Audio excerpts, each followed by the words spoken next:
એ બાળપણ તું ક્યાં ખોવાઈ ગયું? ક્યાં ખોવાઈ ગઈ પાટી પેન અને ક્યાં ખોવાઈ ગયું એ ડાગલા વાળું દફતર?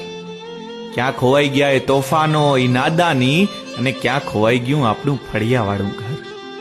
મોટા થવાના અરમાનોથી હવે થકાઈ ગયું એ બાળપણ તું ક્યાં ખોવાઈ ગયું?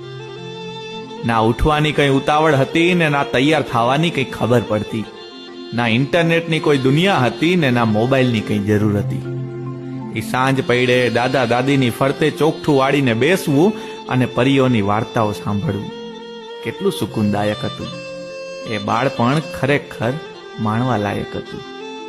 કાશ કે તને ફરી એક વખત જીવી શકત, કાશ કે એ પળોને ત્યાં જ રોકી શકત.